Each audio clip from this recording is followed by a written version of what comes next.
Hello again, everybody. I'm back, and this time with more examples of swords from my collection, focusing this time on the difference between Showato, Gendaito, and Gunto. When you see sales, especially eBay sales, but other types of sales as well, you might see those terms used, and you might see them used interchangeably, and they are kind of interchangeable, but not really. So let's go over the first term, the shorter one, Gunto. Gunt means military, to meaning sword, so military sword. It could be used to cover a humongous range of military swords. And like I said in the previous video, one of the previous videos, a lot of the swords you're going to see for sale are from the World War II era, a lot of the Japanese swords, because most of the Japanese swords in this country and other countries like Australia, Great Britain. I know Great Britain's a collection of countries, but whatever. They came from Japanese surrenders at the end of World War II. So that being said, the Gunto means military sword. Showa-to means a military sword produced in the Showa era, 1926 to 1989, but it really more specifically means from 1926 to 1945. I suppose, technically then you could call a sword made in the 50s, 60s, or 70s a Showato, but they're going to be of a higher quality than that, and that's not really what we're talking about here. And then there's Gendaito, it's a term used for swords made in the Showa era that are not only handmade, but they're made from traditional materials in the traditional way, more or less, and produced with tamahagane, which is the traditional Japanese method of refining the steels used in the production of the swords.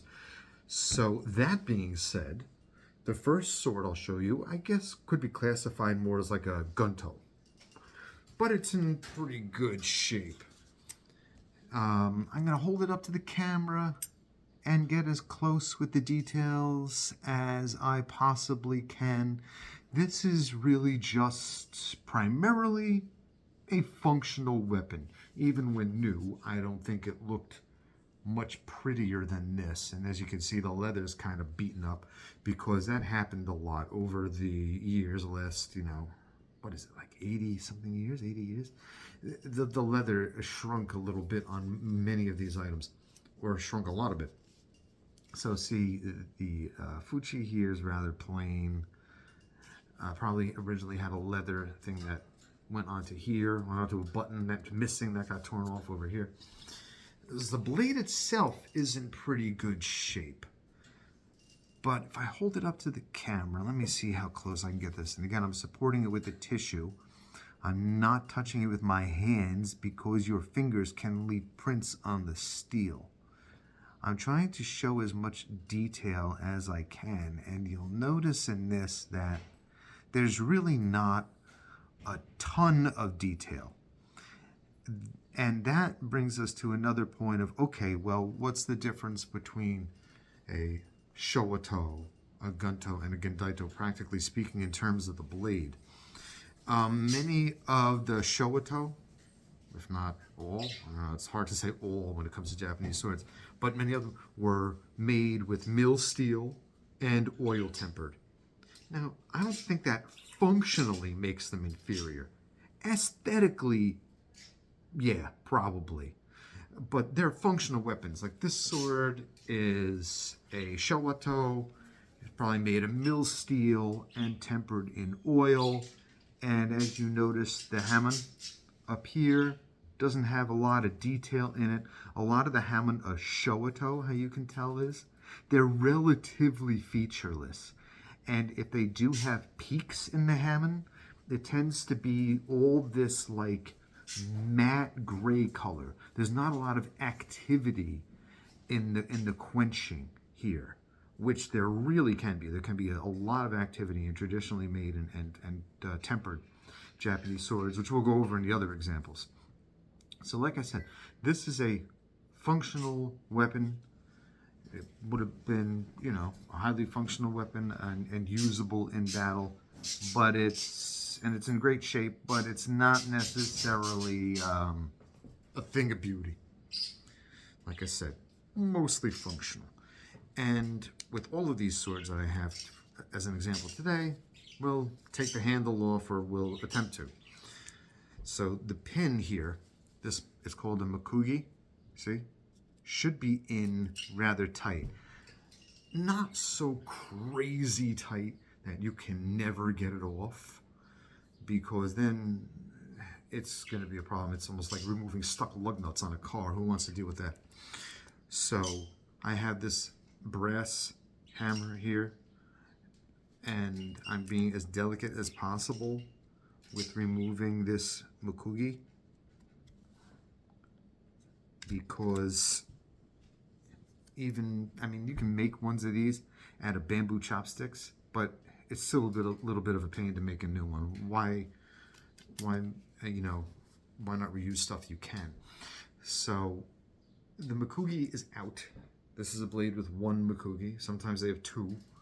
No more than two. If you see them with more than two, you're not dealing with something genuine. All right. So I'm supposed to get it loose is your hand. See, it's popping up already. Start gentle. You don't have to chop your own hand off. And then once you see that's jiggling, it's loose, get a tissue. Again, don't touch it with your hands. I like to do this. I wiggle the suba back and forth and up and down like this. Again, not crazy hard. And I try to keep these together, because sometimes these have an order that matters. And then you could drive yourself crazy trying to figure out, okay, well, what one goes on first? How do I know? Why worry about that? Just keep it all together. See, it's all together here. Well, you can't see it, but it's all together here. And this is the habaki. This habaki's on a little tight. I probably could remove it with the brass hammer or other methods, but it's not necessary for now. We'll remove the habaki on some of the other examples. So as you'll notice on this blade, there is a signature under here. And the Japanese characters here. And that's the name of the smith. There's no date on the other side. The other side is plain, although it does have these painted red marks. Now, you'll see that on a lot of the Showa-to. The Gunto Showato is painted red marks or green marks. I've heard a few different things. I've heard that they're factory assembly indications, and I've also heard that they could be indications of where the blade came from or who it might have belonged to upon surrender. I truly don't know. So if anybody else really knows, you know, leave a comment. That'd be helpful. And I'm checking for stamps. This one doesn't have any stamps, but again, I have an example over there that does. Many of the blades, the Showa blades, the Showato blades, had arsenal assembly stamps on the tang, and by law, I don't know, by law or some sort of mandate, whatever they called it, from a certain year, I think it was from the 1930 something on, all non-traditionally made blades had to have a stamp indicating that where they came from and that they were non-traditionally made. However, there are also some traditionally made blades with other kinds of stamps. Like I said, with these Japanese swords, even the military swords, there can be almost as many exceptions as rules. That's why I'm providing here in a lot of these videos general rules, and you can see genuine examples so you can differentiate between what's glaringly obviously fake and what is genuine. So the next one we'll look at is something that would classify more as a Showato. It's a really nice sword. It's by the workshop or the person of Asano Kanezane. He was one of the more well-known Showa era Japanese swordsmiths. I've heard that he made Gendaito, which are the more traditionally made swords, and more Showato, which is one like this. And the fittings are in really great shape, except for the Ito. This is called Ito here. It's a little frayed, so I'm going to be careful with it. And this one has a silver mon in the back, meant to be looked at like this. So just bear that in mind. I just don't have a lot of room here. So it's meant to be looked at, and they're silver, and they're either pinned or soldered or both, usually on this part of the handle. I have seen them also in place of manuki. These are called manuki, little ornaments underneath the handle. So sometimes there'll be a silver mon in the center. Sometimes there'll be a silver mon on the fuchi here. I've never seen them on a scabbard, on the saya. So if you see the silver mon on the saya, be skeptical. So this is called the Gunto. This is the Gunto, or new military sword style. And the first ones, the new ones, the newer Gunto had two of these ashi, these hangers. This one only has one. Sometimes you can take a look at a scabbard and get an indication that there used to be two, because the second one was usually removable. You like screwed it off, or it was hinged here, and you could usually tell. Don't go trying to yank and screw something off, though, if it doesn't look like it's readily going to come off. You're better off just not ruining it. So this scabbard is in fantastic shape. There's virtually no signs of dents or wear. Like I said, the Ito is worn, and it's got these thick seppa. These thick seppa, the spacers, those are usually an indication also of something that's of a higher quality. As well as this, I think it's a chuso, the release button being decorated. A lot of times, this mechanism, after so many years, doesn't work anymore, and you can just pull it out. This one works. And that was meant to, as you can imagine, in the heat of battle, you don't want to be making a move and your sword comes flying out. Embarrassing. And potentially deadly. So, press that, and comes out here. And as you can see, this one isn't as thick and beefy as the other one. And you might also be able to tell, and again, I'm going to point with a tissue, not with anything metal. There's a little bit of a different temper line here, the Hammond, the temper line, and it extends into the point here. Again, I'm getting that as close and visible as I possibly can. And it's in really good shape overall, this state of polish. But you'll notice that there's not a huge amount of activity in the temper line. Again, this is an oil tempered, probably mill steel made sword. It's a high quality item, and it was sought after even in its time. But it's still not traditionally made. And again, with this one also, we can take the handle off, and we'll see some different interesting features. Again, up like this, start slow. I have had swords, especially if there's new ones that I've gotten, where I've had to be like, but that's not the case with these. See? It's loose already. That's it. Take your tissue. I try to hold the shinogi-ji. That's this part. The shinogi-ji here. I try not to hold the main body of the blade. There's a Japanese term for that, but I'm trying not to go over too many of those. And only as much as I really have to, because after I'm done here showing these, I'm going to put a thin coat of oil on, traditional Japanese oil. The traditional Japanese oil was clove oil. I think more like 100% clove oil. This is probably clove scented, but it's a light oil. It doesn't damage them, and it protects them if it's a thin coat. If you put on this slatheringly thick coat of oil, that could do more harm than good also. So you see, this has kind of separated from here a little bit, but I really do want to try to keep this all together if I can. Right? Go careful, keep it all together, lay it down there so I could just grab the whole thing and put it back in the same order it came off in. And you'll notice this has 2 holes. So chances are it was remounted even in its own time. And that happened. From what I've heard, and maybe even experienced because I have a few Gunto as well, sometimes these blades were transferred from their Gunto mounts into Gunto mounts, and in that case they just drilled a new hole. They weren't going to go through the trouble of trying to line up the original hole.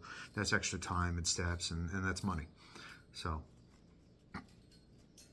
another thing, speaking of money, you have to remember that these items were expensive in their day. For an officer to buy, an officer had to buy his own sword, with the exception of something like a Type 32 Army sword or something like that, but we'll go over that later. An officer had to buy his own sword, and depending upon his rank or his means, the background he came from, it could be a hugely expensive item for him. So that's why you'll see authentic Japanese military swords ranging anywhere from truly impressive and expensive looking to very, very humble. So with this one, the habaki does come off.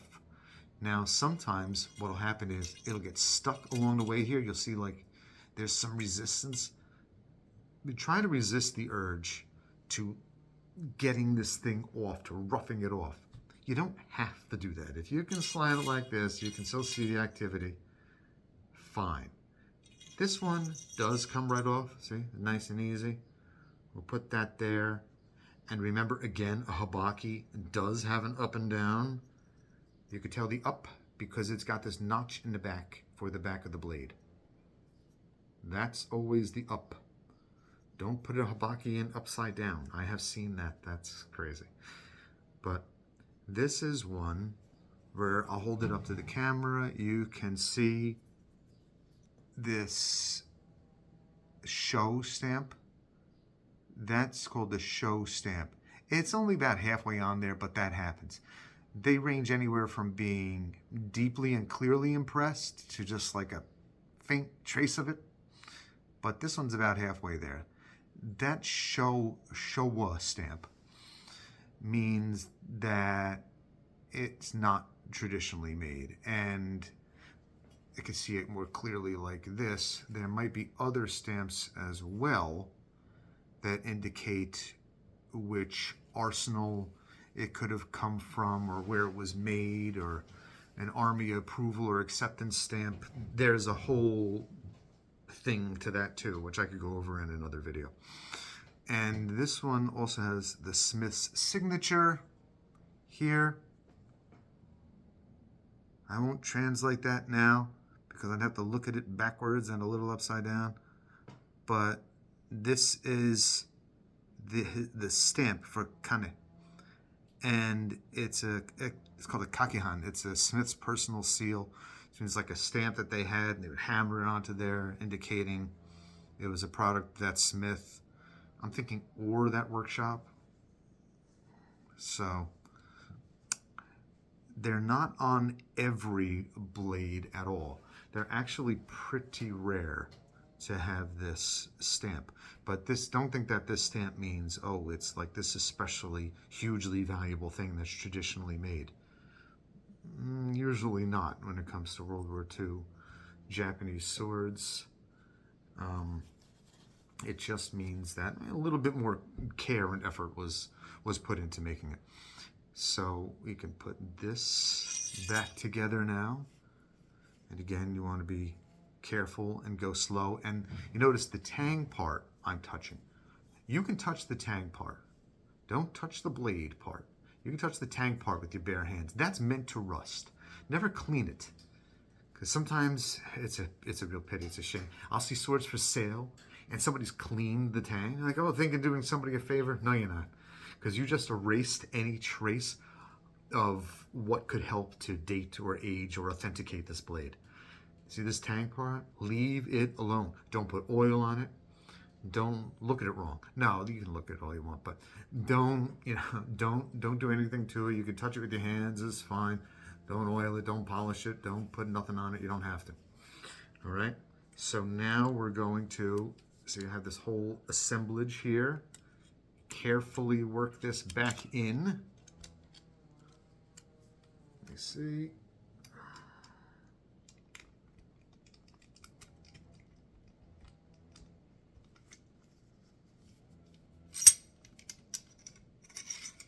Yeah, this can be a little bit of a struggle sometimes, but still don't go crazy. Just work your way into it, because this isn't like working on some other things, maybe like cars or other things like that. You can't or don't want to force it. Anytime you force something, you could break something, ruin something, and some errors a polisher can fix, and some errors just can't be fixed ever again. So you don't want that to happen. Again, wipe this down, we'll put it back in the scabbard, and we'll put a coat of oil on that later. And again, when I'm looking to put this away, the tip goes in very carefully. That goes in slow. When you know you're on the mune, on the back side, I'm still looking down here, down the blade, to make sure that I'm not rubbing the sides of the blade on the scabbard inside. Even if it was a new scabbard, I wouldn't do that. Especially if it's an old scabbard, or in this case, it has wooden scabbard linings. Because that lining's been in there for, like I said, like the last 80 years at least. I don't know what's accumulated in there over that time. If the blade's already in pretty good shape, I don't want to go grinding that against the side of the scabbard. Because you could, even if you add minuscule scratches every time, they add up. All right, so our next final sword that I have this time is my Gendaito, star stamp Gendaito. And you might see that advertised on eBay or heard of that before. You've been looking around on eBay or websites for a while. A star stamp Gendaito. They tend to be in these kind of mounts. The type 1944 mounts. There's another designation for them, but I'll go over that another time. The type 3, type 1944 mounts, or late war mounts. And as you can see, it's not as fancy as the last one we had, because these were made later in the war and following an edict that came out from the Japanese army to produce a sword that was less ornamental, more robust, and that conserved brass. You need to conserve as much brass when, as you can when you really are running low on ammo. So, but however, as you can see, the Minuki are brass, and this is still brass, but this is also a higher quality blade in here. And in a later video, I'll compare this one with mounts that are almost exactly the same, that are just less ornamental and more utilitarian. See, these mounts have a higher quality blade, and they tend to be the 1944 mounts, where just more care is taken in the assembly. And these are brass, and this is brass, and the scabbard is lacquered wood. In the later type 1944 mounts that are more utilitarian and that tend to hold non-man-made blades, the lower quality blades, the scabbard is painted metal. I have one of those, or at least one of those upstairs. I'll show you another time. So I had translated the signature on the tang of this one, a little card for it. Back when I had more time on my hands to do that. And I'll show you this blade first, and then we'll go over the description of the Smith's signature and the date. This one has a date on it. So I'm going to hold it up to the camera and try to show you that there's more detail in this blade, and you might see that already. This blade is in really good shape. Also, this is a traditionally made water-quenched forged blade. See that there? And the proportions are also very robust. And there is detail in the blade. I think this is a pretty good angle. I'll try to slide it up my fingers so that you could see. And I'm pretty sure you could see it already. You could see details, and there are many Japanese terms for these details. Inazuma being amongst them. And again, that's something I can go over in a later video. And that you could look up on those books that I have referenced in an earlier video. So the blade isn't absolutely perfect, but it's still in really good shape. And if you could look closer, it's hard to show in this video. There's also a grain to the steel. Again, very hard to see in this video, but there's a grain to the steel. So this is forged, folded by a smith, water quench, made out of tamahagane. And another difference between these earlier higher quality type 1944 swords and the later type 1944 are the earlier higher quality ones tend to be put together with screws. There's screws as the Mikugis. This one only has one screw left. The second screw is never in there when I got it, but it has one screw here. So I'll have to unscrew this to get it out. The later ones tend to have just two bamboo Mikugi. So let me take this one apart again really carefully, because you might think, oh, it's just a simple screw, right? Let's go to the hardware store and buy another one. Sometimes the screws and other parts these things are assembled with are strange or unique. God knows, and I don't know, maybe somebody out there would know what sort of like thread pitch they have, or if they're closer to metric or standard. Who knows? Just keep track of your parts, especially small parts, and you don't have to worry about it. Again, we're going to disassemble this in the same way. Okay, it popped up really easy already. So let's separate this. Sometimes if the handle won't come off, this is the trick I use. You grab it tight against the tsuba. This is the tsuba. And I just kind of like squeeze. And see how that pops apart? So you don't have to be rough. And sometimes, see, you can slide this whole assembly off. Keep it there like that.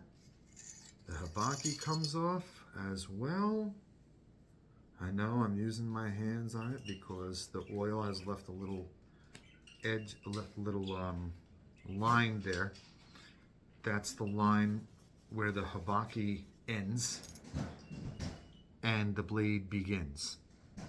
That's also how you can tell if a habaki has been on a blade for a really long time, and maybe the blade wasn't taken care of like it should have been. Is on the less well polished blades, there'll be a little line here, and sometimes I see people, they question or they write in and be like, well, does that mean it was broken there? Is that a crack? Was it welded or something? Usually not. Usually that just means the habaki was on there for so long, the difference in the metals caused a bit of corrosion line there, where that's where the oil ended, and it rusted in that one line in that one spot because it made enough of a contact. And you know, many times a good polisher can get rid of that, but even if it can't, and you use a very similar, the same habaki, it doesn't detract too much from the value or the aesthetics. So this is the side that includes the smith's name, so you can see the signature. And you could probably already see also what I mentioned in previous videos, where the tang and the blade form a very graceful, gentle shape. There's no abrupt differences. It doesn't look ugly, frankly. You know, it looks nice. Very attractive, Nakago. You know, or Nakago is what it should do.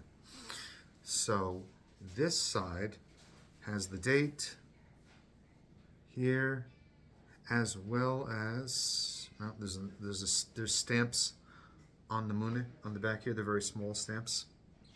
I'll try to hold one up to the camera, but I don't know if it'll pick it up. You might be able to see it, especially if you pause the video. And you see the star there as well. That star stamp is usually indicative of a higher quality Jume Tosho, traditionally forged blade. A Jume Tosho were army-approved swordsmiths who got their own supply of the traditional steel, tamahagane, probably a little bit more time to forge their blades as well. They had to go through a special test to be an army-approved smith, and they had the more or less the leisure of producing a finer quality sword. But you do also have to be careful that this is not forged. This star stamp, that is not fake. You'll notice in the video, I'll hold it as still as I can get. It's confidently stamped. See that? It's not haphazard. It's not completely on there, but what is there is well stamped. And the signature is also well done. So you can kind of mentally compare that against something that's frankly sloppy. If you're looking at a sword and it doesn't look like this, something for sale, and there's not this gentle tapering where the lines and curves flow nicely, and it frankly looks ugly, don't buy that. It's most likely fake. So now we can, well, before we do that, I'll tell you what these say. The signature is Showa Juhachinen. Oh, this is the date. Showa Juhachinen Roku Gatsuhi. A day in June 1943. That's that. And it's the signature is meant, and the date are meant to be read top to bottom, and Japanese meant to be read right to left. Top to bottom, right to left, not left to right. Although you're usually not going to have to worry about reading right to left, it's just top to bottom, like this. Sometimes in some of the bad fakes, the signature is upside down. It's another good way to tell. Or it doesn't say anything. It's gibberish, or it says something in like Chinese. I mean, if it says something in Chinese, that's a giveaway. So the signature is Awami no Kuni Ju Yoshiki Asaku. So a resident of Awami in Shimane, Japan, named Yoshikio made this. And yes, that's what can be deciphered from that signature. It took some time for me to decipher because, like I mentioned in an earlier video, I am not a one-man Japanese Shinsa panel. I'm pretty good at all of this stuff, but I can't read and understand or speak or write fluent Japanese. So for the rest of us, it's going to take some time. Well, let's put this together, and I would say that pretty much concludes this video on the difference between Showato, Gunto, Gendaito. And in the next video, I'm going to try to come up with unusual, but traditional, traditional and authentic Japanese swords from my collection. So I hope you'll watch that too. All right, thank you. Bye-bye.